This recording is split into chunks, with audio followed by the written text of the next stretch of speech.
গুনাহ ছেড়ে দেওয়ার উপায় কি? গুনাহ ছেড়ে দেওয়ার উপায়ের মধ্যে ১ নম্বর উপায় হলো হিম্মত করা। বলেন ১ নম্বর উপায় কি করা? হিম্মত করা। গুনাহ ছেড়ে দেওয়ার ১ নম্বর উপায় হলো হিম্মত করা। না আমি করব না, না না আমি করবই না, না আমি করবই না। হিম্মত, একদম মনোবল বাড়ানো, শক্তিশালী ইমানদার হওয়ার চেষ্টা করা। মুসলিম শরীফের বর্ণনা, রাসূলুল্লাহ সাল্লাল্লাহু আলাইহি সাল্লাম বলেন, আল মুমিনুল কবিয়্যু খায়রুন ওয়া আহাব্বু ইলাল্লাহ মিনাল মুমিনিদ দাঈফ। একজন শক্তিশালী ইমানদার আল্লাহর কাছে একজন দুর্বল ইমানদারের চাইতে বেশি প্রিয়, বেশি দামি একজন শক্তিশালী ইমানদার। আমরা দুইজন রাস্তায় হাঁটতেছি, তো তিনি পাপ করে না, মনে করেন আমি করি পাপ, তো তিনি বারবার নিচের দিকে তাকায় হাঁটতেছে, কিন্তু আমি ওনারে বারবার বলি এই তাকান তাকান, আরে তাকান না, গুনাহের দিকে তাকান। উনি বলতেছেন না না না না আমি তাকাবো না। আমি হলাম দুর্বল, উনি শক্তিশালী। নবীজি বলেন এই যে যেই ব্যক্তিকে দুর্বল মুমিনটা বারবার গুনাহ করাইতে চায়, এরপরও ওই ব্যক্তি গুনাহ করে না, সেই শক্তিশালী, আর সে আল্লাহর কাছে কল্যাণকারী একজন মুমিন, কল্যাণময়, তার জীবনটাই কল্যাণময়। এবং রবের কাছে সবচেয়ে পছন্দনীয় ইমানদার হলো সে যে অনেক মজবুতির সাথে গুনাহ থেকে নিজেকে বাঁচায় রাখে। আল মুমিনুল কবি, শক্তিশালী ইমানদার আল্লাহর কাছে অধিক দামি, অধিক প্রিয় দুর্বল ইমানদারের চেয়ে। আমরা গুনাহ থেকে বেঁচে শক্তিশালী মুমিন হয়ে আল্লাহর কাছে সবচাইতে প্রিয় আস্থাভাজন হওয়ার চেষ্টা করবো। আল্লাহ তৌফিক দান করে। তাহলে ১ নাম্বার হিম্মত করা। ২ নাম্বারটা আমার সাথে বলতে হবে, বলেন এই গুনাহের, বলে গুনাহের সুযোগ আসলেও গুনাহ করব না। অনেকে নিয়ত করে, অটো নিয়ত, ইনশাল্লাহ করবো না, তো এই অটো মানে অর্থাৎ করবো না, ঠিক আছে করলাম না, এরকম না। নিয়ত কর, যেমন আপনি মসজিদে বসে বললেন ইনশাল্লাহ করবো না, তো মসজিদে আপনি আসলেই গুনাহ করবেন না। ঘটনা হলো আপনি বাহিরে যাওয়ার পর করবেন কিনা। এই জন্য ২ নাম্বার এই নিয়ত করা যে গুনাহের সুযোগ এসে গেলেও আমি গুনাহ করবো না। যেমন আপনারা যারা তারাবি নামাজ পড়তে যান, দেখেন একটা নিয়ত করে যান আমি ১.৫-২ ঘন্টা মসজিদে থাকবো, এই নিয়ত করে কিন্তু সবাই যাই। তো এতটুকু তো নিশ্চিত আমি এশার নামাজ যখন পড়তে গেলাম তখন আমার অন্তত ১.৫ ঘন্টা ২ ঘন্টা কোনো গুনাহ করবো না, আমি এটা নিশ্চিত। এখন কথা হলো ইমাম সাহেবের সাথে আপনি নিয়ত করলেন হুজুর ইনশাল্লাহ গুনাহ করবো না, মসজিদে নিয়তটা করছেন, তো আসলেই তো আপনি মসজিদে গুনাহ করবেন না। তো নিয়তটা এমন করতে হবে ইনশাল্লাহ হুজুর গুনাহ করবো না, মানে হলো আমি গুনাহের পরিবেশে যাওয়ার পরেও, গুনাহের পরিবেশের পাশ দিয়ে হাঁটার সময়ও, গুনাহের সুযোগ আসলেও আমি গুনাহ করব না ইনশাআল্লাহ। এটা হলো নিয়ত করা। তাহলে ১ নাম্বার হিম্মত করা, ২ নাম্বার নিয়ত করা। قال رسول الله صلى الله عليه وسلم من هم بسيئة فلم يعملها كتبها الله له عنده حسنة كاملة। রাসূলুল্লাহ সাল্লাল্লাহু আলাইহি সাল্লাম বলেন, যে ব্যক্তি নিয়ত করে, কোন পাপের নিয়ত করে, পাপের নিয়ত করার পর ওই পাপের সুযোগ আসার পরেও যদি সে পাপটা না করে, আল্লাহর পক্ষ থেকে তার আমলনামায় একদম পরিপূর্ণ একটা নেকি আল্লাহ লিপিবদ্ধ করে দেন। ৩ নাম্বার বলেন ছোট ছোট পাপ থেকে বাঁচা। কি থেকে বাঁচা? মানে সগীরা গুনাহ, বলেন সগীরা গুনাহ থেকে বাঁচা। قال رسول الله صلى الله عليه وسلم إياكم ومحقرات الذنوب। রাসূলুল্লাহ সাল্লাল্লাহু আলাইহি সাল্লাম বলেন, তোমাদের চোখে যেগুলাকে পাপ মনে হয়, ছোট ছোট সগীরা গুনাহ মনে হয়, এগুলা থেকে তোমরা বাঁচো। তোমাদের চোখে যেগুলাকে সগীরা গুনাহ মনে হয়, এগুলা থেকে তোমরা বাঁচো। আমি আরবের একটা কবিতা শোনাবো এখন। কবিতাটার অনুবাদ আমরা ২ দল মিলিয়ে করবো ইনশাআল্লাহ। কবিতাটা শোনেন কি কয় কবি। লা তাহতিরান্না সাগীরাতান ইন্নাল জিবালা মিনাল হাসা। এবার অনুবাদটা আমরা করি, চলেন। তুমি সগীরা গুনাহকে তুচ্ছ মনে করো না, মনে রেখো বড় বড় পাহাড় ছোট ছোট পাথর দিয়ে তৈরি, ঠিক তেমনি ভাবে বড় বড় গুনাহ ছোট ছোট গুনাহ দিয়ে তৈরি।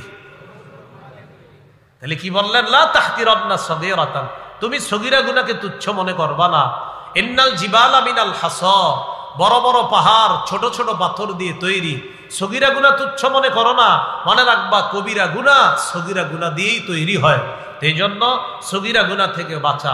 আল্লাহ আমাদের সকলকে কবিরা গুনাহ থেকে বাঁচার জন্য সগীরা গুনাহ থেকেও যেন বাঁচতে পারি, আল্লাহ তৌফিক দান করে। 4 নাম্বার, দোয়া করা। বলেন কি করা? আল্লাহর কাছে গুনাহ থেকে বাঁচার জন্য দোয়া করা। সূরা গাফিরের 60 নম্বর আয়াতে আল্লাহ বলেন, وَقَالَ رَبُّكُمُ ادْعُونِي أَسْتَجِبْ لَكُمْ। তোমাদের রব বলেন, উদউনি, হে বান্দারা আমাকে ডাকো, আস্তাজিব লাকুম, আমি তোমাদের ডাকে সাড়া দিব।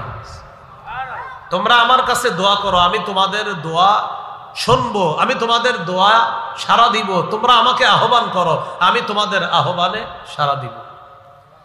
দেখেন এই কথাটা সহজে নিয়েন না যে হুজুর কইলেন শুনলাম, এরকম না। এটা গুরুত্ব দিয়ে নেন যে আল্লাহ বলতেছেন উদউনি, বান্দা আমাকে ডাকো, আস্তাজিব লাকুম, আমি তোমাদের ডাকে সাড়া দিব। এখন আমি আপনি কয়দিন আল্লাহকে ডাকছি? কথা মনে রাখবেন যে আমরা আল্লাহকে যতবার ডাকি ততবারই আল্লাহ ডাকে সাড়া দেয়। এই জন্য আমি আপনি আল্লাহর কাছে দোয়া করা যেন গুনাহ থেকে আমরা বাঁচতে পারি, আল্লাহ তৌফিক দান করে। আচ্ছা, 5 নাম্বার, নির্জনে কান্নাকাটি করা। গুনাহ থেকে বাঁচার উপায় 5, নির্জনে কান্নাকাটি করা। একটু নির্জনে কাঁদবেন। রমজান মাস, সাহারির 10-20 মিনিট, মানে খানা যখন খান এর 10-20 মিনিট আগে আপনি উঠে যান। আরো পরিবারের সদস্যরা এখনো ঘুমাইতেছে, তারা উঠবে আরো 10 মিনিট পরে, আপনি 10-20 মিনিট আগে উঠে যান, একা একা একটু কান্না করেন আল্লাহর কাছে। মসজিদে কেউ নাই, একা একা বৈশা মসজিদের কোনায় আল্লাহর কাছে একটু নির্জনে কান্নাকাটি করেন। এই এলাকায় কানতে যদি আপনার শরম হয়, অটোতে উঠা 2-3 মাইল দূরে গিয়ে কোথাও কান্নাকাটি করে চলে আসেন, কারণ আপনি আপনার এলাকায় কানতে আপনার লজ্জা লাগে। তো যান যে এলাকায় আপনারা কেউ চিনে না, সেখানে গিয়ে একটু কান্নাকাটি করে চলে আসেন। তিরমিজির বর্ণনা 2311 নম্বর হাদিস, রাসূলুল্লাহ সাল্লাল্লাহু আলাইহি সাল্লাম বলেন, লা ইয়ালিজিন নার রাজুলুন বাকা মিন খাশিয়াতিল্লাহ হাত্তা ইয়াউদাল লাবানু ফিদ্দার। গরুর উলান থেকে দুধ বের হওয়ার পর এই দুধ উলানে যাওয়া যেমন অসম্ভব, আল্লাহর ভয়ে কেউ যদি চোখের পানি ফালায়, ইবনে মাজায় আসছে, চোখের পানির ফোঁটা যদি মাছির যে মাথাটা এতটুকু পরিমাণও যদি চোখের কোনায় শুধু উকি মারে, শুধু উকি মারে, দুধ উলানে ফিরে যাওয়া যেমন অসম্ভব, তার জাহান্নামে যাওয়াও অসম্ভব। এই জন্য 5 নাম্বার, একটু কান্নাকাটি করেন আল্লাহর কাছে, নির্জনে কান্নাকাটি করেন। রমজান মাসটা আজকের আগে যা হওয়ার হয়ে গেছে, বাস আজকের আগে যা হওয়ার হয়ে গেছে। আল্লাহ অনেক ভুল করছে, আল্লাহর হস্তে বাকি রোজাগুলা আপনি হিম্মত করেন, মনোবল বাড়ান। প্রথম 3টা খালি খুব মনোত্ব সহকারে মনে রাখবেন যে আজকে থেকে আমি নতুন পাপের কাছে যাব না। 2 নাম্বার, নতুন পাপের কাছে তো যাবই না। 2, যেই পাপগুলার চিন্তা এখন করেছিলাম আমি, এগুলো আমি ছেড়ে দিব। 3, কবিরা গুনার চিন্তাও করা যাবে না, যেন সগীরা গুনাহ আল্লাহ মাফ করে দেয়। হ্যাঁ, তো এই বিষয়গুলো মাথায় রাখা বাকি সিয়ামগুলা পালন করা। যাই হোক, 5 নাম্বার বললাম কান্নাকাটি করা। 6, মুজাহাদা করা। বলেন কি করা? মুজাহাদার বাংলা হতে পারে প্রাণান্তকর চেষ্টা, অথবা মনে প্রাণে চেষ্টা করা গুনাহ থেকে বাঁচার জন্য। আপনাকে আপনার বন্ধু দাওয়াত দিস, তার মেয়ের গায়ে হলুদ বা বিয়ে, তা আপনি বললেন বিয়েতে কি গান বাজনা হবে? আরে গান বাজনা তো তেমন হবে না, তো আমার ওই ছোট ছেলেটা একটু শখ করছে। হ্যাঁ, ওই তোর 2টা বক্স আনবার, কিন্তু গান না, ও একটু শখ করছে। তো ছোট মানুষ, উনি কিন্তু হজ করছে 36 বার, হাজি সাহেব। তো ছোট মানুষ গান বাজনা করবে, সেই জন্য এগুলো কানে নিস না। না ভাই আমি যাব না, গান বাজনা হলে আমি যাব না। আপনার খালাতো বোনের বিয়ে, খালাতো ভাইয়ের বিয়ে, খালা ফোন দিস, তারপরে বললেন খালা আমি তো আসবো ইনশাল্লাহ, তো বিয়েতে তো কোনো সমস্যা হবে না, গান বাজনা ইত্যাদি হবে না। কারে না, এগুলা কি হবে নাকি? তবে তোর হয়েছে একটা ছোট্ট খালাতো ভাই, ও একটু আবদার, না খালা আমি এরকম হলে আসবো না। হ্যাঁ, আত্মীয়তার সম্পর্ক কিছু বুঝুস না, সামাজিকতা বুঝুস না, আপনি বলবেন খালা আমি আমার রবকে খুশি করার জন্য সমাজ ছাড়তে পারি, সমাজের জন্য আমার রবকে আমি ছাড়তে পারি। যেই সমাজ আমারে অশ্লীলতায় লিপ্ত করবে, যেই সমাজ আমাকে গুনাহ করতে বাধ্য করবে, যে সমাজ আমাকে বলবে গুনাহ করতে, আমার রবকে খুশি করার জন্য ওই সমাজের এই অসভ্য কালচার আমি ছাড়তে পারি। অসভ্য কালচার করে আমি সমাজকে খুশি করার জন্য আমার রবকে আমি কোনো মুহূর্তে ছাড়তে পারি। পারবেন নি ভাবে? এটার নাম মুজাহাদা। বলেন এটার নাম কি? মুজাহাদা। বাকি আত্মীয়তার সম্পর্ক নষ্ট করা যাবে না। আপনার খালা কিন্তু রাগ করবে, আপনার মামা রাগ করবে, আপনার আত্মীয়তা রাগ করবে আপনার সাথে। কেন? আপনি কেন অনুষ্ঠানে গেলেন না? হ্যাঁ, আপনি বারবার ফোন দিবেন, খোঁজ নিবেন, আপনি হাদিয়া পাঠাবেন, বলবে তোর হাদিয়া খাবো না, কিন্তু আপনি পাঠাবেন। কারণ নবীর কাছে এক সাহাবী গিয়ে বলছে, হুজুর আমি তো আত্মীয়তার সম্পর্ক রক্ষা করি, তারা শুধু আমার সাথে খারাপ ব্যবহার করে। নবীজি বললেন, তুমি তোমার কাজ করে যাও, তারা তোমার সাথে যেমন আচরণ করুক না কেন, তুমি তোমার কাজ করে যাও, আল্লাহ তোমার রিজিকে বরকত দিবে, পরকাল সুন্দর করবে। তাহলে কি শিখলাম? আমি আমার আত্মীয়দেরকে ছাড়তেছি না, বাকি আত্মীয়দের অসভ্য কালচারটা আমি ছাড়তেছি। আমি আমার কোনো আত্মীয় কিন্তু ছাড়তেছি না, আমি আমার সমাজকে বর্জন করতেছি না, বাকি সমাজের কোনো অসভ্য কালচার যদি থাকে ওই কালচার আমি বর্জন অবশ্যই করব। কথাগুলো মনে থাকবে ইনশাল্লাহ।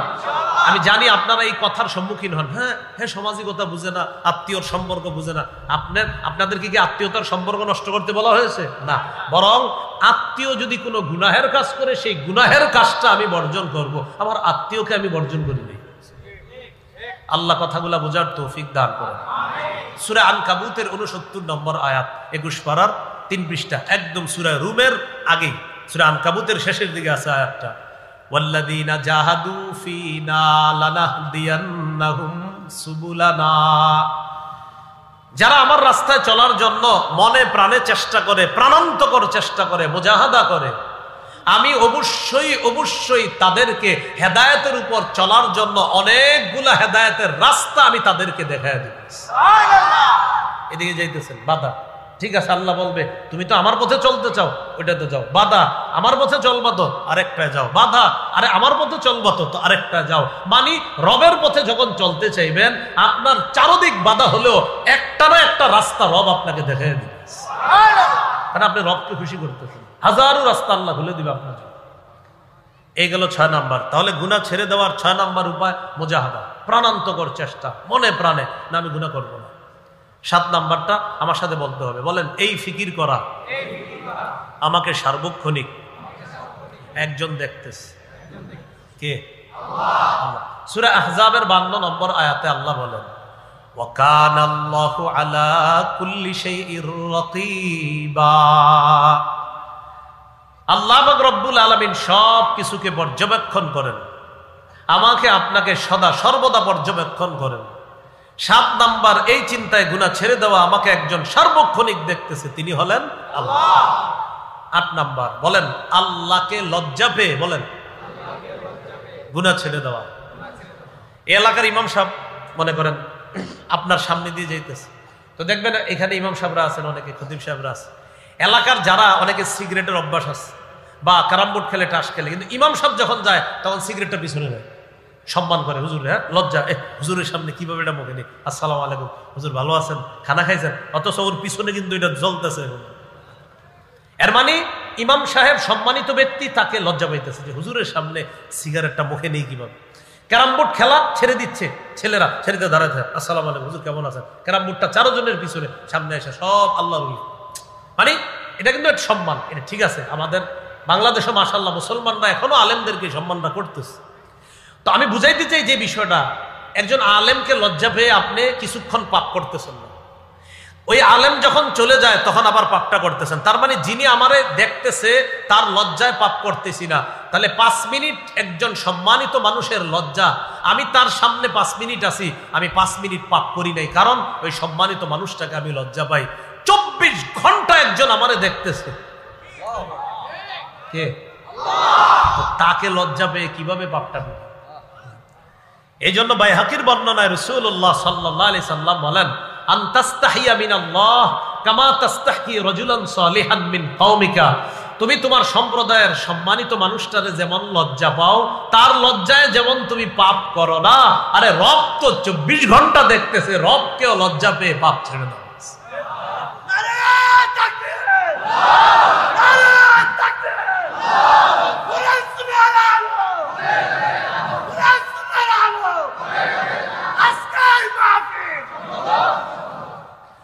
বলছিলাম এ হলো 8 নাম্বার, লজ্জা করে পাপ ছেড়ে দেওয়া আল্লাহ। 9 নাম্বার, বলেন আমার সাথে, এই চিন্তা করা কিয়ামতের ময়দানে অনেক বান্দাদের হিসাব সরাসরি হবে। আমার হিসাবটা যদি সরাসরি হয়, আমি আল্লাহর সামনে কিভাবে দাঁড়াব, এই চিন্তায় পাপ ছেড়ে দেব। সহিহ বুখারীর বর্ণনা 7512, 7443 দুটোটা বর্ণনা আছে।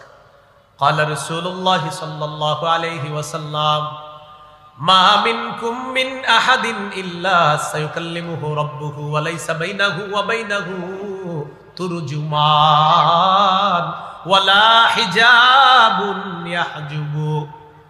রাসূলুল্লাহ সাল্লাল্লাহু আলাইহি সাল্লাম বলেন, তোমাদের কারো কারো হিসাব হবে এমন, প্রত্যেকেই একবার তো আল্লাহর সামনে দাঁড়াতেই হবে। হ্যাঁ, এরপরে কারো কারো হিসাব পর্দার আড়ালে নিবে, কারোটা নিবে সরাসরি, বাকি সবাই আল্লাহর সামনে দাঁড়াতে হবে।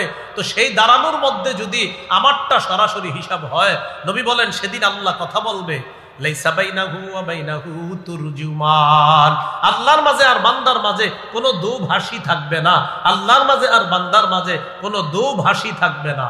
ওয়ালা হিজাবুন ইয়াহজুবু, কোনো পর্দা থাকবে না। তো একটু চিন্তা করবেন, দোভাষী থাকবে না, পর্দা থাকবে না। আর আমি যদি পাপী হই, আমার এই পাপ রবের সামনে আমি কিভাবে প্রকাশ করব? সেদিন কিভাবে আমার রবের সামনে জবাব দিব? মানুষ না আমারে আশেপাশে থেকে দেখে ফেলবে, আমার কি লজ্জাটাই না হবে। এই চিন্তায় পাপ ছেড়ে দেওয়া। তাহলে 9 নাম্বার, আল্লাহর কাছে কিভাবে দাঁড়াবো, আমার পাপের কথা আল্লাহ যদি জিজ্ঞাসা করে বসে, আমি কি জবাব দিব, এই কথা চিন্তা করে গুনাহ ছেড়ে দেওয়া। 10 নাম্বার, বলেন আল্লাহর সঙ্গ অনুভব করা।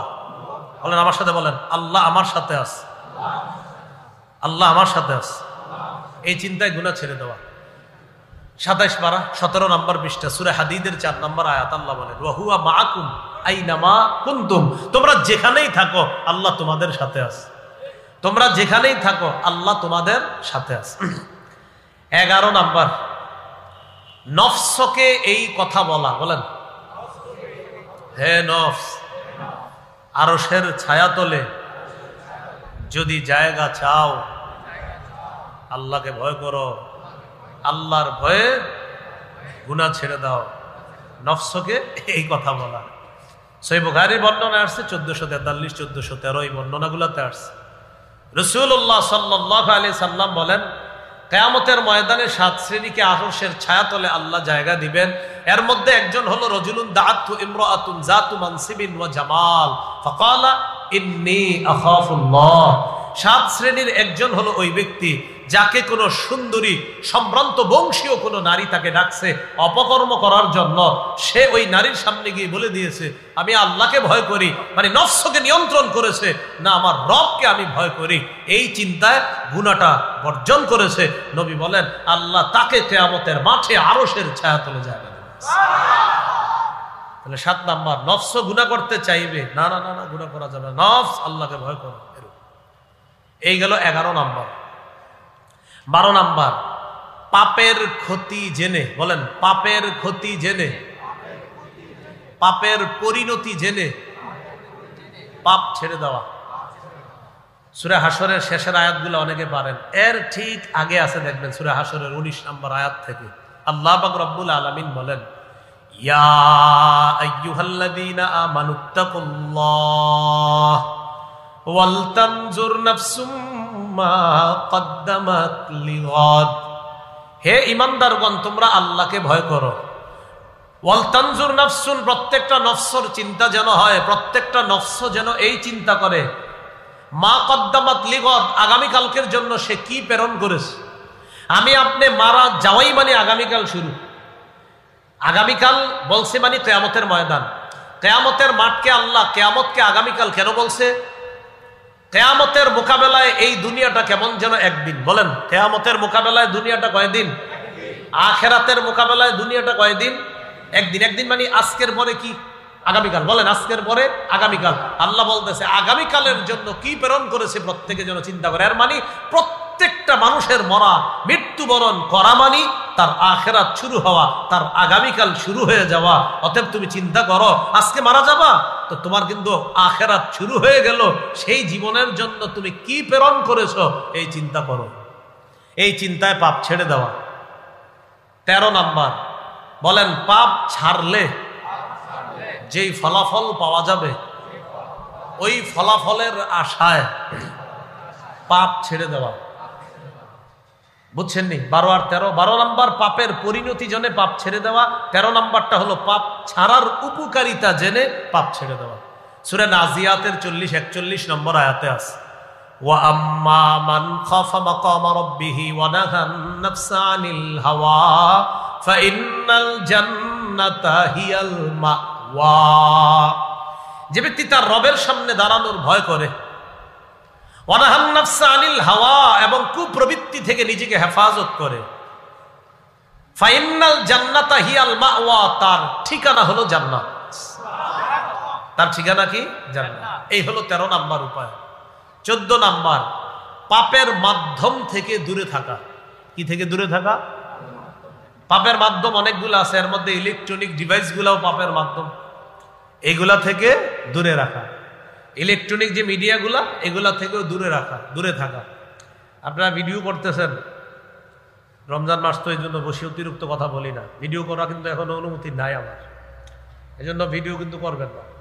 কারণ এটি খুলতে অনেক সময় আমি আবার তারাই করাই, এই জন্য তাড়াতাড়ি চলে যেতে হবে, তো কিছু বললাম না। এগুলা পরবর্তী আমার বয়ানগুলোতে আপাতত অনুমতির আগে ভিডিও বসাবেন না আপনারা। যাই হোক, ইলেকট্রনিক ডিভাইস গুলা এগুলা থেকে দূরে থাকা, এই মাধ্যমগুলা থেকে দূরে থাকা, এইগুলা পাপের একটা মাধ্যম। যে ব্যক্তি স্মার্টফোন চালাইলে তার গুনাহের প্রবল আশঙ্কা, সে গুনাহ করবেই, সে গুনাহ করেই ফেলে, সেইটা না চালানো। যে স্মার্টফোন চালাইলে মানে উনি গুনাহ করেই, তো এটা তার কিভাবে সে চালাবে? এটা আপনি মানে গুনাহ নিয়ে পকেটে ঘুরতেছেন, তো এটা তো হবে না। গুনাহ না হইলে আপনি এটা চালাতে পারেন, কিন্তু যদি গুনাহ করেন তা আপনি এটা কিভাবে চালাতে পারবেন? এই হলো 14টা উপায় বললাম। আল্লাহ আমাদের সকলকে এই পাপের যে বাঁচার কারণগুলা বললাম এগুলা আমরা অবলম্বন করে আমরা যেন পাপ থেকে বাঁচতে পারি, আল্লাহ তৌফিক দান করেন। আমি 14টা আবার বলতেছি, বলার পর আরেকটা গুরুত্বপূর্ণ বিষয় বলবো, যে বিষয়ের পাপগুলা আমাদের রমজান কেন্দ্র করে কিছু অসাধু মানুষ চালাইতেছে পাপগুলা। পাপ থেকে বাঁচার উপায়: 1 নাম্বার হিম্মত করা, 2 নাম্বার এই নিয়ত করা পাপের সুযোগ আসলেও পাপ করব না, 3 নাম্বার ছোট ছোট পাপ থেকে বাঁচা, 4 নাম্বার আল্লাহর কাছে দোয়া করা, 5 নাম্বার নির্জনে কান্নাকাটি করা, 6 নাম্বার মুজাহাদা করা, 7 নাম্বার এই ফিকির করা আল্লাহ আমারে দেখতেছে, 8 নাম্বার আল্লাহকে লজ্জা পেয়ে পাপ ছেড়ে দেওয়া, 9 নাম্বার রবের সামনে পাপ নিয়ে কিয়ামতের মাঠে কিভাবে দাঁড়াবো এই চিন্তায় পাপ ছাড়া, 10 নাম্বার রব আমার সাথে আছে এই চিন্তা করে পাপ ছেড়ে দেওয়া, 11 নাম্বার নফসকে এই কথা বলা, নফস আল্লাহকে ভয় করো এই চিন্তায় পাপ ছেড়ে দেওয়া, যেন আরশের ছায়াতলে জায়গা পাওয়া যায়, 12 নাম্বার পাপ করার পরিণতি জেনে পাপ ছেড়ে দেওয়া, 13 নাম্বার পাপ ছাড়ার উপকারিতা জেনে পাপ ছেড়ে দেওয়া। এটা আবার একটু সুন্দরভাবে বলছি আমি। 12 নাম্বার পাপ করার পরিণতি জেনে পাপ ছেড়ে দেওয়া, 13 নাম্বার উপকারিতা জেনে পাপ ছেড়ে দেওয়া, 14 নাম্বার পাপের মাধ্যমগুলা বর্জন করা। আল্লাহ আমাদের সকলকে পাপ থেকে পরিপূর্ণভাবে বেঁচে থাকার তৌফিক দান করেন। রমজান কেন্দ্র করে কিছু মানুষ পাপ করতেছে। কি কেন্দ্র করে? রমজান, মানে রমজান এটারে কেন্দ্র করে পাপ। এই পাপের মধ্যে একটা হলো মুসলমানদের জন্য নিয়ন্ত্রণের বাহিরে দ্রব্য মূল্যের দাম বাড়িয়ে দেওয়া। নিয়ন্ত্রণের বাহিরে একদম। দ্রব্য মূল্যের দাম বাড়ে কেন? খুব ভালো করে মন দিয়ে শোনে, এই গুরুত্বপূর্ণ কথা। দ্রব্য মূল্যের দাম বাড়ার অনেক কারণ আছে, এর মধ্যে 1 নাম্বার কারণ ইহতিকার, খাদ্য গুদামজাত করে রাখা, খাদ্য আটকায় রাখা, এটার দাম বাড়ানো। ইহতিকার বলা হয় ইমসাকুত তাআম ওয়া ইনতিজারুল গলা, দাম বাড়ার আশায় খাদ্য আটকায় রাখা, এটাকে বলা হয় ইহতিকার। মুসলিমের বর্ণনা 1605 নম্বর হাদিস, রাসূলুল্লাহ সাল্লাল্লাহু আলাইহি সাল্লাম বলেন, লা ইয়াহতাকিরু ইল্লা খাতিউন, পাপী ছাড়া কেউ খাদ্য গুদামজাত করে রাখে না, খাদ্য মজুদদারি করে রাখে না। কে ছাড়া? পাপী। অতএব খাদ্য মজুদদারি করে রাখা, মজুদ করে রাখা, এই মজুদদারি করা এগুলা হলো পাপ। আল্লাহ পাপ থেকে আমাদেরকে হেফাজত করেন। তাহলে ইহতেকার, মজুদদারি বা খাদ্য গুদামজাত করে রাখা দ্রব্য মূল্যের বাড়ার 1 নাম্বার উপায়। রাসূলুল্লাহ সাল্লাল্লাহু আলাইহি সাল্লাম বলেন, মান ইহতাকারা হুকরাতান ইউরিদু বিহা আইয়ুগলি আলাল মুসলিমিন, কেউ যদি খাদ্য আটকায় রাখে এই নিয়তে মুসলমানদের জন্য এটার দাম প্রচুর পরিমাণে বাড়াবে, এই নিয়তে, নবীজি বলেন ফাহুয়া খাতিউন, সে পাপী, আমি নবী তাকে পাপী বলে ঘোষণা করলাম। ইবনে মাজার 2155 নম্বর হাদিস, ওমর ইবনুল খাত্তাব রাদিয়াল্লাহু তাআলা আনহুর বর্ণনা, তিনি বলেন রাসূলুল্লাহ সাল্লাল্লাহু আলাইহি সাল্লাম বলেন, মান ইহতাকারা আলাল মুসলিমিনা তাআমাহুম, যারা মুসলমানদের খাদ্য আটকায়া রাখে এটার দাম বাড়ানোর জন্য, দরবাহুল্লাহু বিল জুজামি ওয়াল ইফলাস, আল্লাহ তারে কুষ্ঠরোগ দিবে অথবা দারিদ্রতার কষাঘাতের মধ্যে তাকে ফালাবে। সে যদিও কুষ্ঠরোগে না পড়ে, দারিদ্রতার মধ্যে বাহ্যিকভাবে সে না পড়লেও তার পরবর্তী প্রজন্ম দারিদ্রতার মধ্যে পড়বে। এ হলো 1 নাম্বার কারণ, মজুদদারি করা। 2 নাম্বার কারণ, বাজার সিন্ডিকেট। বলেন কি? দ্বিতীয় পাপ বাজার সিন্ডিকেট, এটা পাপ। বাজারের কয়েকজন অসাধু মানুষ মিলা এই পাপগুলা করে। রাসূলুল্লাহ সাল্লাল্লাহু আলাইহি সাল্লাম বলেন, মুসনাদে আহমদের বর্ণনা, মান ইহতাকারা আলাল মুসলিমিনা তাআমাহুম 40 লাইলাতান, যে ব্যক্তি মুসলমানদের প্রয়োজনীয় দ্রব্য ইত্যাদি খাদ্য এগুলা সিন্ডিকেটের মাধ্যমে আটকায় রাখে 40 রাত, কয় রাত? 40 রাত আটকায় রাখে। যদি এরকম করে, ইন্না হাক্কান আলাল্লাহি আইয়ুকইদাহু বিউজমিন মিনান নার, যে ব্যক্তি এই কাজটা করে আল্লাহ পাক রব্বুল আলামিনের উপর ওয়াজিব হয়ে যায়। অন্য বর্ণনা আসছে আল্লাহ জাহান্নামের বিশাল বড় এক এলাকার মধ্যে তাকে বসায়া দিবে, জাহান্নামের একটা এলাকায় তাকে বসায়া দিবে। এই পাপ থেকে আমরা, বাজার সিন্ডিকেট, অনেক ব্যবসায়ী আছেন এখানে, এই পাপে জড়াবো না আমরা, বলেন ইনশাআল্লাহ। 3 নাম্বার, প্রাকৃতিক দুর্যোগের ফায়দা উঠায়। প্রাকৃতিক দুর্যোগ আল্লাহ দেয় মানুষ যেন পাপ থেকে ফিরে আসে। কিছু মানুষ প্রাকৃতিক দুর্যোগটারে নেয় পাপ করার হাতিয়ার হিসেবে। মানুষের টিন নষ্ট হবে, ঘরের কাঠ নষ্ট হবে, মানুষের খাট নষ্ট হবে, ঘরবাড়ি নষ্ট হবে, তখন টিন মজুত করে রাখে, পেরেক মজুত করে রাখে, এগুলার দাম বাড়াবে, ইট রড সিমেন্ট ইত্যাদির দাম বাড়াবে। এই নিয়তে প্রাকৃতিক দুর্যোগের সময় আর বিক্রি করে না, আটকায় রাখে। কিছুদিন পরে ধর্ম মানুষ রে, এরা বিপদে পড়বে। রব দিলেন বিপদ কেন? মানুষ পাপ থেকে ফিরে আসে। একজন অসাধু মানুষ তারা আরো বড় পাপের নিয়ত করে। সূরা আলিফ লাম মিম আস-সাজদার 21 নম্বর আয়াতে আল্লাহ বলেন, ওয়ালা নুযীকান্নাহুম মিনাল আযাবিল আদনা দুনাল আযাবিল আকবার লাআল্লাহুম ইয়ারজিউন, আমি বড় আযাব ভোগ করানোর আগে, বড় আযাব কোনটা? আখিরাতের আযাব।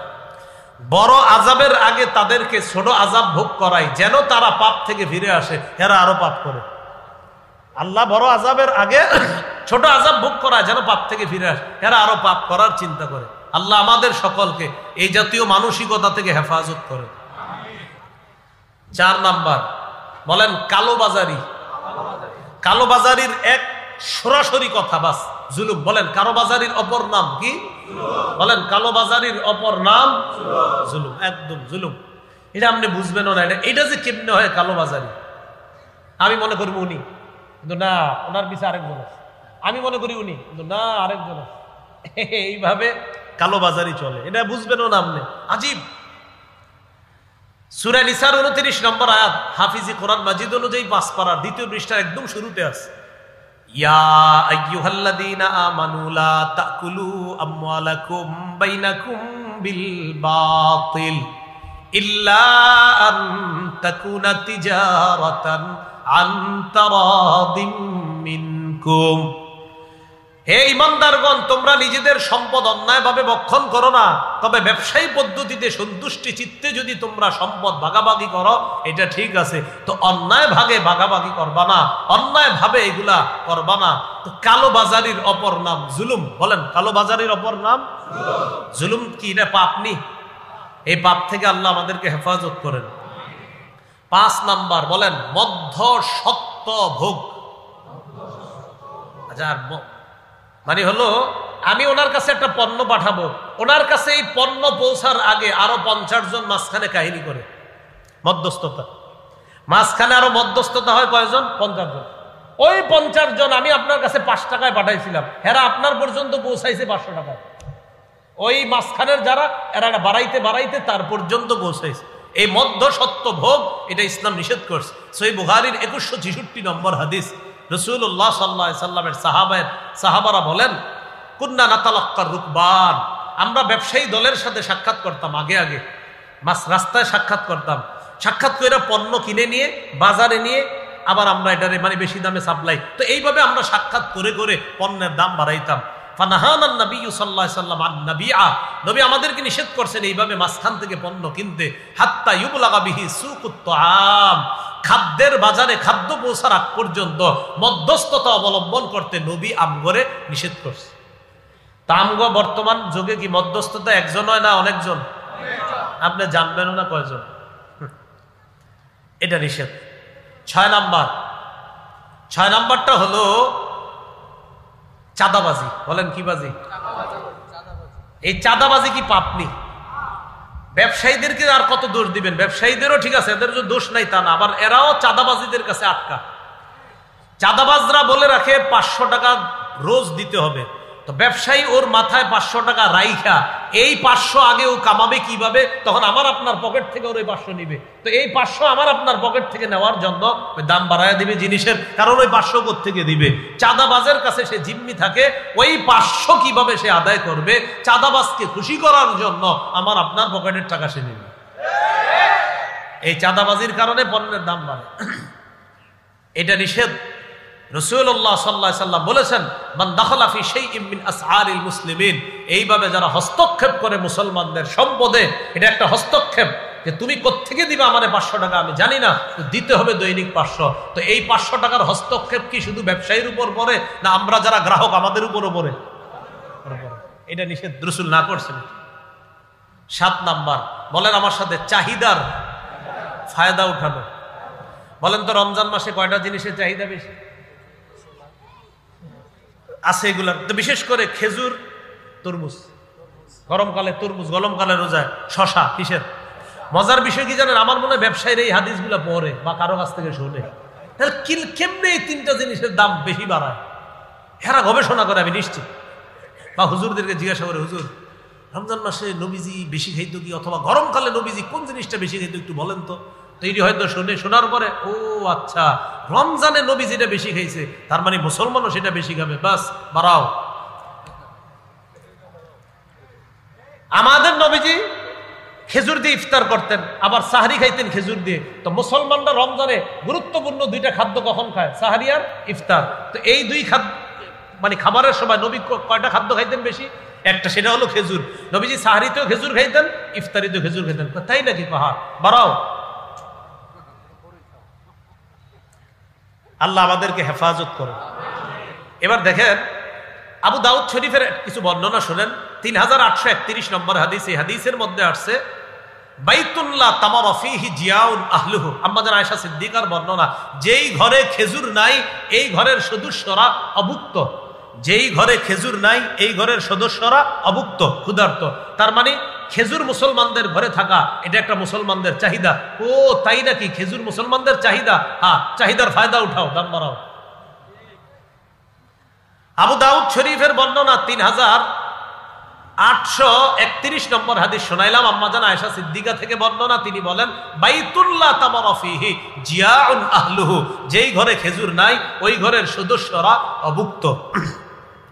সহিহ বুখারীর বর্ণনা 5442 নম্বর হাদিস, আম্মা জান আয়েশা সিদ্দিকা বলেন, তুওফিয়া রাসূলুল্লাহ সাল্লাল্লাহু আলাইহি সাল্লাম ওয়াকাদ শাবি'না মিনাল আসওয়াদাইন আত-তামরি ওয়াল মা, নবী ইন্তেকাল করছে, তখনও পর্যন্ত আমরা 2টা কালো জিনিস দিয়ে পরিতৃপ্ত হইতাম, একটা হলো পানি আর একটা খেজুর। তাহলে খেজুর পরিতৃপ্তিদায়ক একটা খাদ্য, তৃপ্তিদায়ক। খেজুর ক্ষুধা নিবারক খাদ্য, তাই এই জন্য এটা হলো একটা চাহিদা মুসলমানদের। তো চাহিদার ফায়দা উঠায়া পণ্যের দাম বাড়ানো এটা পাপ। বলেন এটা কি পাপ? তাহলে এই পাপগুলো আমরা করব না, বলেন ইনশাআল্লাহ। তিরমিজির বর্ণনা 696 নম্বর হাদিস, আনাস ইবনে মালিক রাদিয়াল্লাহু তাআলা আনহু বর্ণনা। তিনি বলেন, কানান নবী সাল্লাল্লাহু আলাইহি সাল্লাম ইফতিরু ক্বাবলা আন ইউসাল্লিয়া আলা রুতবাত, নবীজি মাগরিবের আগে তাজা খেজুর দিয়ে ইফতার করতেন। ফাইল্লাম তাকুন লাহু রুতবাত, যদি তাজা খেজুর না থাকতো ফাতুমাইরাত, তাহলে শুকনা খেজুর দিয়ে ইফতার করতেন। ফাইল্লাম তাকুন তুমাইরাত, যদি শুকনা খেজুর না থাকতো ফাহাসা হাসওয়াতিম মিম্মা, নবী পানি দিয়ে ইফতার করতেন। তাহলে দেখেন তাজা না পাইলে নবী শুকনা খেজুর দিয়ে ইফতার করতেন। তাহলে মুসলমানরা নবীর মুহাব্বতে ইফতারিতে কোন জিনিসটা রাখে? বাস, এটা চাহিদা বাড়াও দাও। আবু দাউদের বর্ণনা 2345 নম্বর হাদিস, রাসূলুল্লাহ সাল্লাল্লাহু আলাইহি সাল্লামের সাহাবী আবু হুরায়রার বর্ণনা, তিনি বলেন নি'মাস সাহুরুল মুমিন আত-তামরু, সাহরিতে খেজুর খাওয়া কতই না নিয়ামতে পরিপূর্ণ খাদ্য। এখন এই হাদিস আমি যেদিন পড়ছি, ওলামা হযরতরা আছেন সবাইকে বলছি, ওই দিন থেকে আমি আল্লাহর রহমতে আমল ছাড়ি না। তার মানে আমার একটা চাহিদা, আমি সাহরিতে খেজুর খাবই। ও আচ্ছা, সাহরিতে আপনি খেজুর খান? হ্যাঁ, তো ঠিক আছে, নেন। তাহলে এটা চাহিদা। আল্লাহ আমাদেরকে বুঝার তৌফিক দান করেন। এখন আসেন, রমজান মাস যদি গরমকালে হয়, শশার একটা চাহিদা আছে। কিসের? শশা। মজার বিষয় কি জানেন? নবীজি খেজুরের সাথে শশা খাইতেন, এটা হাদিসে আছে। খেজুর গরম, শশা ঠান্ডা। আবু দাউদের 3835 নম্বর হাদিসে আছে, আব্দুল্লাহ ইবনে জাফরের বর্ণনা, কানা রাসূলুল্লাহ সাল্লাল্লাহু আলাইহি সাল্লাম ইয়াকুলুল কিসসা বির রুতব, নবী সাল্লাল্লাহু আলাইহি সাল্লাম ইয়াকুলুল কিসসা, কিসসা মানে শশা, নবী শশা খাইতেন বির রুতবি, খেজুর দিয়ে। কেন? শশা হলো ঠান্ডা, খেজুর হলো গরম। আর আমার নবী তো পৃথিবীর শ্রেষ্ঠ ডাক্তার ছিলেন। রাসূল সাল্লাল্লাহু আলাইহি সাল্লাম গরম আর ঠান্ডার কি আজীব এক কারিশমা আমাদেরকে দেখায় দিয়েছে। আর একটা হাদিস শুনেন, এখন কি কিসের দাম বেশি? তরমুজ। নবী তরমুজও খাইতেন খেজুরের সাথে। আমি বললাম না এগুলা মনে হয় শোনে, নাইলে এই জিনিসের দাম বাড়াইতেন, চাহিদার দাম। আবু দাউদের বর্ণনা 3836 নম্বর হাদিস, আম্মা জান আয়েশা সিদ্দিকার বর্ণনা, তিনি বলেন আন্না নবী সাল্লাল্লাহু আলাইহি সাল্লাম কানা ইয়াকুলুল বিত্তিখ বির রুতব, নবীজি সাল্লাল্লাহু আলাইহি সাল্লাম বিত্তিখ খাইতেন। বিত্তিখ মানে তরমুজ, তরমুজ খাইতেন বির রুতবি, খেজুর দিয়ে। এরপর নবীজি কি বলেন দেখেন, নাকসিরু হাররা হাযা বিবারদি হাযা, শোনো, নাকসিরু হাররা হাযা, খেজুরের গরমটাকে আমরা কাটি, বিবারদি হাযা, তরমুজের ঠান্ডা দিয়ে। নবীজি সাল্লাল্লাহু আলাইহি সাল্লাম খেজুর খাইতেন তরমুজ দিয়ে, খেজুর খাইতেন শশা দিয়ে। বাড়াও শশার দাম, বাড়াও তরমুজের দাম, বাড়াও খেজুর, চাহিদার ফায়দা উঠান। এরপরে মুসলমানরা কি করবে? অনেকে পুরাতন খেজুর রেখে দিছে, এগুলা খায়। পুরাতন খেজুর খাওয়ার ক্ষেত্রে সতর্কতা অবলম্বন করা, পোকা বেছে বেছে খাবেন। বলেন আমার সাথে, পোকা বেছে খেজুর খাওয়া নবীর সুন্নত। হ্যাঁ, পোকা বাঁচতে হবে, এটা নবীজির সুন্নত। অন্ধকারে বিবি খেজুর দিলে খাবেন না। বলবে লাইট জ্বালাও, বলবে কেন? নবীজি খেজুরে পোকা বাঁচতেন, এরপরে খাইতেন। আমার নবীর সুন্নত পালন করবো, লাইট জ্বালাও, পোকা দেখবো। আরে পোকা তো নাই, না থাক, নবী দেখছে, আমিও দেখবো। আবু দাউদের 3832 নম্বর হাদিস, আনাস ইবনে মালিকের বর্ণনা, উতিয়ান নবী সাল্লাল্লাহু আলাইহি সাল্লাম বিতামারিন আতিক, নবীজির কাছে কিছু পুরাতন খেজুর আনা হলো। ফাজআলা ইফাত্তিশুহু, নবীজি ওই পুরাতন খেজুরগুলা ইফাত্তিশুহু, খুঁজে খুঁজে পোকা তালাশ করতেছিলেন। ইউখরিজু সুসা বিনহু, নবী নিজে সেখান থেকে পোকা বের করতেছিলেন। তাহলে পুরাতন খেজুর খাইলো, পোকা তালাশ করে খাওয়া। যাই হোক, খেজুরের অনেক ইয়া চলতেছে। তো খেজুরের চাহিদা, তরমুজের চাহিদা, চাহিদার কারণে পণ্যের দাম বাড়ায়া দেওয়া, এটা কি, এটা পাপ কিনা বলেন? এটা জুলুম, বলেন এটা জুলুম। অতিরিক্ত বাড়ায়া দেওয়া এটা জুলুম, এগুলো আমরা করব না। আল্লাহ আমাদেরকে হেফাজত করেন। কোন জায়গায় ছিলাম? পণ্য, হ্যাঁ মাশাআল্লাহ, পণ্য দ্রব্যের দাম কেন বাড়ে? 7 নম্বরে ছিলাম, চাহিদার ফায়দা উঠানো। আমাদের চাহিদা এখন খেজুর, ফায়দা উঠাচ্ছে সবাই। 8 নাম্বার, কৃষি খাতে আমাদের চাষাবাদ কমে যাওয়া। আপনারা বাসার ছাদে খেজুর গাছ লাগান। ঢাকা শহর যারা আছেন, মাশাআল্লাহ, এখন বাসার ছাদে মালটা হইতেছে। খেজুর হয়েছে কিনা আমি জানি না এখনো, তো মালটা ছাদে হয়েছে এটা জানি। বাংলাদেশে ঢাকা খেজুরও হয়, তো হুজুর বলতেছে খেজুরও হয়, তার মানে হয়। তো আপনারা গাছ লাগান, খেজুর গাছ লাগান। মুসলিম শরীফের বর্ণনা আসছে, রাসূল সাল্লাল্লাহু আলাইহি সাল্লাম বলেন, মান কানাত লাহু আরদুন ফালইয়াজরাহা, যার জমিন আছে সেজন্য এটা চাষাবাদ করে।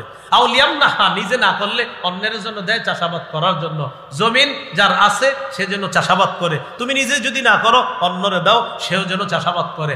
আমরা যদি খেজুর গাছ লাগাই ইনশাল্লাহ সবাই, কিসের এরা দাম বাড়াবে? নিজের খেজুর দিয়ে আগামী রমজানে ইফতার করবে ইনশাল্লাহ। এলো 8 নাম্বার, কৃষি খাতে আপনার উৎপাদন কমে যাওয়া, এটা একটা ফায়দা উঠায় আমাদের জন্য। তাহলে আমরা কি জানতে পারলাম? দ্রব্য মূল্যের দাম অতিরিক্ত জুলুম পর্যায়ে নিয়ে যাওয়া এটা পাপ। এগুলা বাড়ে 8টা কারণে। এর মধ্যে 7 নাম্বার কারণটা আমাদের সাথে মিলে যাচ্ছে, চাহিদার ফায়দা উঠায়, চাহিদা দেখা তখন ওই সুযোগে জিনিস দাম বাড়ায়া দেওয়া। আল্লাহ আমাদের সকলকে যে কোনো ধরনের পাপ থেকে যেন আমরা বেঁচে থাকতে পারি, আল্লাহ তৌফিক দান করেন। কটা কথা বলছি আজকে আলোচনায়? হ্যাঁ, প্রথমে গুনাহ সম্পর্কে 10টা, পাপ ছেড়ে দেওয়া সম্পর্কে 14টা। 10 আর 14 কত হয়? 24টা। পণ্যদ্রব্য বেড়ে যাওয়ার কারণ কয়টা? 8টা। 24 আর 8 32। এরপর ফায়দা উঠাইতে গিয়া খেজুর সম্পর্কে বললাম 7টা। 32 আর 7 কত? হ্যাঁ, 39। এই 39টা কথা আজকে আমরা জানলাম। আল্লাহ আমাদের সকলকে রমজান মাসের বাকি যে রোজাগুলা, মূল কথা, বাকি রোজাগুলা মনে আসেনি, প্রথম 3টা খুব বেশি মনে রাখা। আজকে বাসায় গিয়ে বলবেন, শোনো, নতুন গুনাহ করা যাবে না, বর্তমান গুনাহগুলা ছেড়ে দেওয়া। আগে টেলিভিশন যা চালাইছো, আজকে থেকে টেলিভিশন বন্ধ। পারবেননি ঘরে গিয়ে বলতে ইনশাআল্লাহ। নতুন করে পাপ না করা, নগদ পাপ ছেড়ে দেওয়া। 3 নাম্বার, কবিরা গুনাহ থেকে বাঁচা, সগীরা গুনাহ যেন মাফ হয়, আর সগীরা গুনাহগুলোও ছেড়ে দেওয়া। আল্লাহ আমাদের সকলকে যে কথাগুলা শুনলাম বললাম আমল করার তৌফিক দান করে। ও আচ্ছা, একটা ঘোষণা দিতে বলা হয়েছে, আমার সংকলন করা মিম্বরের আমানত, এটা মাশাআল্লাহ অনলাইনে আপনারা পাচ্ছেন, সংগ্রহ করতেছেন, অনলাইন থেকেই সংগ্রহ করে নেবেন। এটা যারা সিরিজ হিসাবে সংগ্রহ করতেছেন, প্রত্যেকটা সিরিজ সংগ্রহ করবেন। আপাতত 4 খণ্ড মার্কেটে আছে। আমি খুব চেষ্টা করতেছি আগামী মাসের মধ্যে 5ম 6ষ্ঠ খণ্ড আনার জন্য। 1ম খণ্ড, 2য়, 3য়, 4র্থ খণ্ড আছে। তো যাদেরকে দিয়ে কাজ করাইতেছে, ভাই একটু অসুস্থ হয়ে গেছে, এই জন্য ওলামায়ে হযরতরা প্রচুর বলতেছে যে 5ম 6ষ্ঠ আসতেছে না কেন। আমি আসলে কাজ শেষ করে ফেলছি, তো যিনি আপনার ওই অঙ্গসজ্জা করে উনি একটু অসুস্থ হয়ে গেছে, তো সবাই আমরা তার জন্য দোয়া করবো, আল্লাহ যেন তাকে সুস্থ বানায় দেয়। তো এই কারণে একটু দেরি হচ্ছে। আমার 10 নাম্বার খণ্ড পর্যন্ত রেডি আছে, কাজ রেডি, মানে শুধু আপনার অঙ্গসজ্জা সাজানো বাকি আছে। তো আপাতত 4 খণ্ড মার্কেটে আছে। 1ম খণ্ডটা সন্তানের 64টা অধিকার, এটা আপনারা সবাই নেবেন। 1ম খণ্ডটা যারা সাধারণ জনগণ আছেন, আপনারা এটা বিবিরে নিয়ে হাদিয়া দিবেন। আপনি আর আপনার বিবি দুজন মুখস্থ করে ফেলবেন 1ম খণ্ডটা। কেন মুখস্থ করবেন? এখানে সন্তানের 64টা অধিকার আছে। গর্ভবতী মা বোনদেরকে 1ম খণ্ডটা হাদিয়া দিবেন, তারা যেন গর্ভস্থিত অবস্থায় যখন সন্তান থাকবে, 1ম খণ্ডের 41 নম্বর পৃষ্ঠার পর থেকে যে আলোচনাগুলো, এগুলা যেন মন দিয়ে তারা পড়াশোনা করে। 2য় খণ্ড শিরিক, বেদাত, কুফর, তাওহীদ সম্পর্কে, এটা আরো গুরুত্বপূর্ণ, এটা সবার জন্য উপকারী। 3য় খণ্ড হলো পাপ থেকে বাঁচা। আজকের যে আলোচনাগুলা, হারাম হালাল এগুলা বেশি চলা, কোনটা হালাল কোনটা হারাম, সুদ নামক ভয়ঙ্কর অপরাধগুলো আছে, এই সম্পর্কে আলোচনা। 4 নম্বর খণ্ডের আলোচনা বিয়ে শাদী এবং স্বামী স্ত্রীর নির্বাচিত 43টা অধিকার, স্বামীর 24টা, স্ত্রীর 19টা। তো এইগুলো আপনার 4 খণ্ডে পাওয়া যায় অনলাইনে, আপনারা সংগ্রহ করে নেবেন। আজকে এরা এখানে নিয়ে এসেছে, তো যাদের লাগবে আপনারা গাড়ি থেকে সংগ্রহ করতে পারেন। শর্ত হলো গাড়ির কাজ ভাঙা যাবে না। কি ভাঙা যাবে না? গাড়ির কাজ ভাঙা যাবে না। গাড়িটাও আমার না, আর কিতাবের দায়িত্বগুলো আমার না, তো কিতাব নিতে গিয়ে গাড়ি ভাঙা যাবে না। আর গাড়ি যেহেতু আমার না, এই জন্য কাজও ভাঙা যাবে না, তাহলে জরিমানা আমার দিতে হবে। তো এই জন্য আপনারা গাড়ির কাজ ভাঙবেন না। আর যাদের লাগবে আপনারা ওখান থেকে সংগ্রহ করেন, তারা আছে। আল্লাহ আমাদের সকলকে যে কথাগুলো শুনলাম বললাম আমল করার তৌফিক দান করেন।